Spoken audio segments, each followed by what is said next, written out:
Hello dear friends, आज बात करने वाले हैं सीआरपीसी के अध्याय 12 के बारे में, जो कि अध्याय 12 डील करता है सेक्शन 154 से 176 तक। इसमें भी बात करेंगे आज हम सेक्शन 154 को, जो कि एफआईआर के बारे में बताता है। फर्स्ट इन्फॉर्मेशन रिपोर्ट, एफआईआर के आज कॉन्सेप्ट को क्लियर करेंगे। एफआईआर क्या होती है, एफआईआर कैसे दर्ज होती है, एफआईआर का साक्ष्य महत्व होता है या नहीं होता, एफआईआर कौन दर्ज करा सकता है, और एफआईआर के बारे में जो भी प्रोविजंस हैं उसके बारे में बात करेंगे। और सबसे पहले जानते हैं पुलिस को अपराध की सूचना हम किन तरीक़ों से दे सकते हैं, यानी कि पुलिस को अपराध की सूचना देने के जो प्रोविजंस हमारी सीआरपीसी में दे रखे हैं उनके बारे में बात करते हैं। तो हमारी सीआरपीसी में 3 प्रोविजंस के बारे में बात कर रखा है। नंबर 1 प्रोविजन, संज्ञेय अपराध के बारे में सूचना आप पुलिस को दे सकते हो, जो कि सेक्शन 154 डील करता है, जिसे हम एफआईआर बोलते हैं, जिसे एफआईआर कहते हैं। नंबर 2, असंज्ञेय अपराध के संबंध में सूचना, सेक्शन 155 डील करता है, जिसे परिवाद कहते हैं। नंबर 3, किसी भी संदिग्ध परिस्थितियों में अगर किसी व्यक्ति की मृत्यु हो जाती है तो उसे हम सेक्शन 174 के अधीन उसकी सूचना दे सकते हैं। तो हम 3 तरीक़ा से पुलिस को अपराध की सूचना दे सकते हैं। नंबर 1, संज्ञेय अपराध के संबंध में सूचना। नंबर 2, असंज्ञेय अपराध के संबंध में सूचना। नंबर 3, संदिग्ध परिस्थिति में अगर किसी व्यक्ति की मृत्यु हो जाती है तो उसके बारे में सूचना दे सकते हैं सेक्शन 174 के अकॉर्डिंग। तो सबसे पहले हम सेक्शन 154 के बारे में बात करेंगे, फर्स्ट इन्फॉर्मेशन रिपोर्ट के बारे में। ये क्या होती है, इसे कौन दर्ज करता है और इसे कैसे दर्ज किया जाता है, और इसका साक्ष्यिक महत्व क्या होता है। सबसे पहले बात करते हैं फर्स्ट इन्फॉर्मेशन रिपोर्ट होती क्या है, इसके बाद बात करेंगे। तो बात करेंगे सेक्शन 154 की, फर्स्ट इन्फॉर्मेशन रिपोर्ट की, जो एफआईआर की संकल्पना में सेक्शन 154 में देखने को मिलती है। उसमें बताया गया है कि किसी भी थाने के भार साधक अधिकारी को, यानी कि इंचार्ज ऑफिसर को, किसी भी संज्ञेय अपराध के संबंध में मौखिक या लिखित रूप से जो सूचना दी जाती है उसे हम एफआईआर कहते हैं। सबसे पहले तो एफआईआर संज्ञेय अपराध के संबंध में दी जाती है। अब समझेंगे हम संज्ञेय अपराध क्या होता है। संज्ञेय अपराध वे अपराध होते हैं जिनको सीआरपीसी की प्रथम अनुसूची में जिन्हें संज्ञेय घोषित किया गया है, और पुलिस अधिकारी इन अपराधों के अंतर्गत बिना वारंट के गिरफ्तार कर सकते हैं। और असंज्ञेय अपराध वे अपराध होते हैं जिनके अंतर्गत पुलिस अधिकारी बिना वारंट के गिरफ्तार नहीं कर सकते। संज्ञेय अपराध को 2C में बताया गया है और असंज्ञेय अपराध को 2L में बताया गया है। तो डियर फ्रेंड्स, संज्ञेय और असंज्ञेय अपराध को लेकर जो मेन डिफरेंस है वो गिरफ्तारी को लेकर है, यानी संज्ञेय अपराध में बिना वारंट की गिरफ्तारी की जा सकती है और असंज्ञेय अपराध में बिना वारंट की गिरफ्तारी नहीं की जा सकती। तो एफआईआर कैसे लिखी जाती है। एफआईआर थाने के भार साधक अधिकारी द्वारा लिखी जाती है। जैसे कोई भी व्यक्ति, जो सूचना देने वाला व्यक्ति है, थाने में जाता है तो वहाँ का जो भार साधक अधिकारी होता है वो इसे लिखता है और उसे उसी की भाषा में लिखेगा, और लिखने के बाद उसे पढ़कर सुनाया जाएगा, और फिर इसके बाद एफआईआर की उसे फ्री ऑफ कॉस्ट कॉपी उसे प्रदान कर दी जाएगी, यानी कि बिना कोई पैसे लिए उसे उसकी कॉपी प्रदान कर दी जाएगी।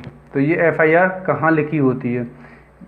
थाने में एक रजिस्टर होता है जिसे हम चेक रजिस्टर बोलते हैं। ये जो पुलिस रेगुलेशन एक्ट 1861 की धारा 44 के अकॉर्डिंग वहाँ पर एक रजिस्टर होता है जिसे चेक रजिस्टर बोलते हैं। इसमें सारी एफआईआर क्रमवार रूप से लिखी होती हैं। इसके बाद वहाँ पर एक जीडी जनरल डायरी होती है, उसमें एफआईआर का सार लिखा जाता है और जो भी सारी इन्वेस्टिगेशन से संबंधित जो भी कार्रवाई हैं वो सब जीडी में दायर की जाती हैं। और जीडी का जो प्रोविज़न सेक्शन 172 में दे रखा है। सेक्शन 172 जीडी के बारे में डील करता है, जिसे हम जनरल डायरी बोलते हैं या जीडी में मुकदमा दायर करना कहते हैं। इसे हम रोज नामचा आम भी बोलते हैं, रोज नामचा आम भी बोलते हैं, यानी कि इसमें इन्वेस्टिगेशन से संबंधित जो भी कार्रवाई होती है उसमें सारी लिखी होती हैं।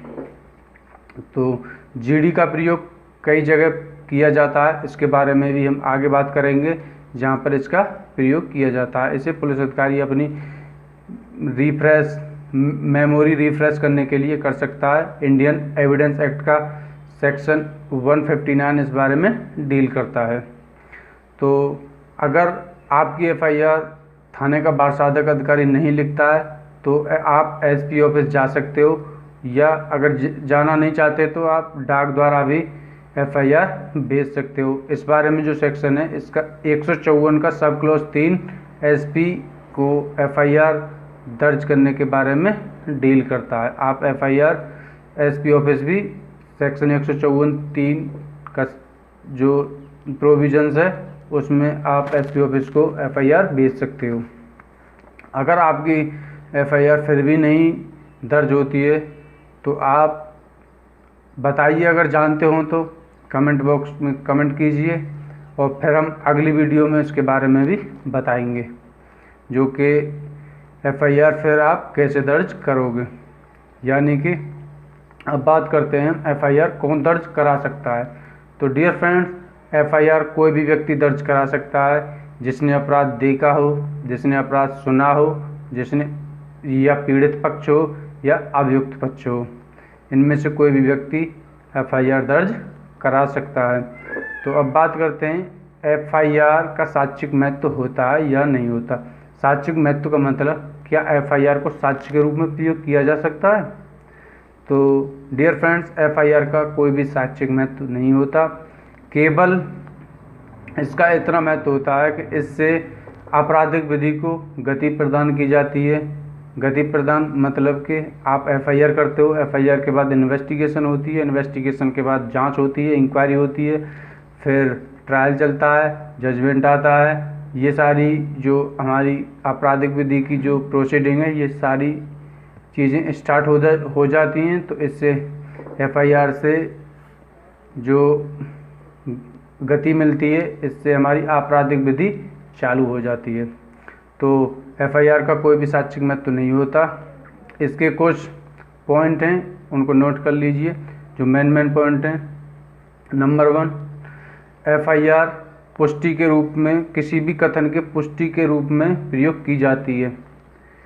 इसका जो प्रोविजंस है वो इंडियन एविडेंस एक्ट 1872 का सेक्शन 157 में दे रखा है कि इससे किसी भी कथन की पुष्टि की जा सकती है।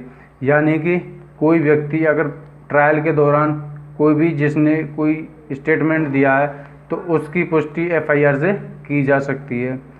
और नंबर 2 बात, सेक्शन 145 इंडियन एविडेंस एक्ट 1872 का ये बात करता है कि इसे विरोधाभास के रूप में भी प्रयोग किया जा सकता है। नंबर 3 बात, इसे मृत्युकालिक कथन के रूप में भी प्रयोग किया जा सकता है। यानी कि अगर सूचना देने वाला व्यक्ति की मृत्यु हो जाती है तो इसे सेक्शन 32 जो डाइंग डिक्लेरेशन के बारे में बताता है इंडियन एविडेंस एक्ट का, तो इसे मृत्युकालिक कथन के रूप में भी प्रयोग किया जा सकता है। ऐसे ही सेक्शन 8 इंडियन एविडेंस एक्ट 1872 का ये बताता है कि इससे पश्चातवर्ती और पूर्ववर्ती आचरण के बारे में अगर कोई बात का पता चलता है तो इसका प्रयोग किया जा सकता है। और इसका प्रयोग ये एक लोक दस्तावेज होता है। इसकी जो प्रमाणित प्रतिलिपि है कोई भी व्यक्ति प्राप्त कर सकता है। और आप लोग जानते हो कि लोक दस्तावेज के बारे में इंडियन एविडेंस एक्ट का जो सेक्शन है वो 74 यानी कि 74 डील करता है इस बारे में। और इस बारे में एक केस है Nathu Singh versus Bihar 1973। Supreme Court ने कहा था कि यह एक सारभूत साक्ष्य नहीं है, इसका प्रयोग केवल कथनकर्ता के कथन की पुष्टि के लिए इसका प्रयोग किया जा सकता है। तो डियर फ्रेंड्स, हमारे इस YouTube चैनल को सब्सक्राइब कर लीजिएगा और बेल आइकन को हिट कर दीजिएगा और वीडियो को शेयर कीजिएगा। Thank you for this watching video.